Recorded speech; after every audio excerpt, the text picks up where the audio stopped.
More than a year ago, I made a video stating I was going through an 80s cartoon phase. I'm here to tell you that today, I'm still stuck in that phase. Yo, Joe!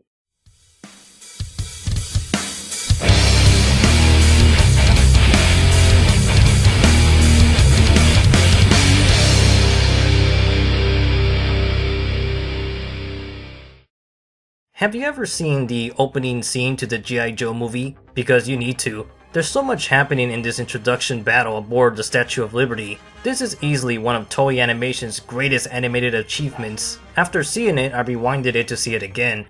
It also helped that this new rendition of the theme song was playing. It was just great. I should elaborate that I completed the entirety of G.I. Joe, A Real American Hero, and the movie was pretty much the last episode of the series. I did see Resolute, which I was expecting more, but it was still cool to see. The movie just blew me away and I was so engaged throughout the entire thing. G.I. Joe did become a favorite and there's still a lot of Joe to browse, with 3 different shows and each of them having 26 episodes. If you know how those are, tell me about them. Favorite characters include Duke, Lady J, Shipwreck, Destro, the Baroness, Beachhead, and obviously Sergeant Slaughter! Other cartoons I completed was the Real Ghostbusters and Extreme Ghostbusters. Both were great, and I think this cartoon might have aged the best out of the mainstream 80s. Its production values were mostly good, and there's many advantages in having various ghost adversaries, which led to many interesting dark stories. I spoke a bit more of Ghostbusters in this Halloween video, but I do eventually want to begin talking about the show via favorite episodes, and the same can be said for G.I. Joe. I just want to keep this brief for right now and dedicate more of my time towards specifically addressing one cartoon per video in the future.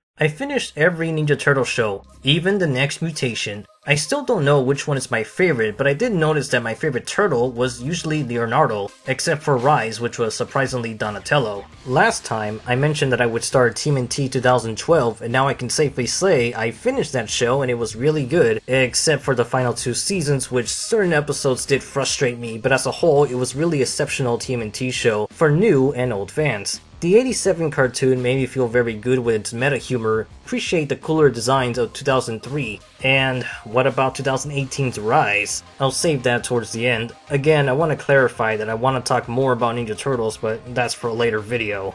Of the mainstream 80s, I still haven't finished the Transformers and Thundercats. Last time in 2018, I mentioned that Thundercats hasn't been a favorite for me. I expected it to eventually become a personal favorite, but that hasn't happened. I've already seen 79 episodes and it still hasn't moved my heart, especially when I finish all of these other shows. Thundercats 2011 is something I did complete and I did enjoy, but like many people, I was upset when it never finished. Ugh. There was so much going on for that version. Anyways, the 1985 cartoon has given me mixed signals. Sometimes I like the show and other days I feel it drags in certain places. That and the majority of the cast isn't impressing me. For some reason, I can't seem to get into the original Thundercats. It'd be blasphemy if I somehow enjoy Thundercats Roar more than the original. Oh yeah, that's supposed to come out this year. I can't wait to hear all of the rants and negativity that comes from this show, just like these other 2 cartoons. That was sarcasm. While I'm on the topic, yes, I've seen Rise and the Princess of Power. Rise of the TMNT is decent, but I do feel that a lot of jokes are being squeezed into its 11-minute episode runtime, and they're not always funny. Its strengths are the stylish visuals, which are very reminiscent of Studio Trigger. Donatello was the standout for me, but the show as a whole still has a lot of room to improve. While it has a more 80s vibe in terms of being toyetic with its various outlandish mutant designs, Rise somehow feels less impressive than the 1987 show. I mean, you got some cool action choreography, impressive background art, and very sharp looking imagery, but the overall tone feels too fast and maybe too energetic. I can certainly see people finding it kinda annoying at times. I guess the problem is the runtime. Maybe if the episodes were the full length 20 minutes, it can better flesh out the plot and its tone. Meanwhile, She-Ra and the Princess of Power have been very plot-heavy, similar to the structure of Thundercats 2011.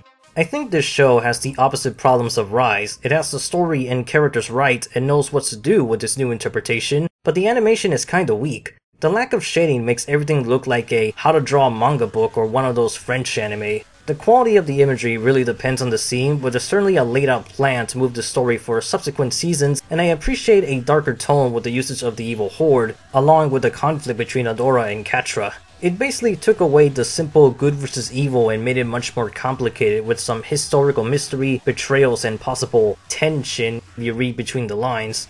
The show is extremely girly, but I am invested in its pursuit of giving new life to this dead franchise. So I'll conclude by saying Transformers War for Cybertron will be premiering on Netflix in the near future, and it should be on the same level of quality as Transformers Prime. The next time I'll go into more detail about cartoons is... I don't know. I'll probably begin with either Ninja Turtles or Ghostbusters. Until then, I'm the Anime Hero, and sometimes I talk about cartoons.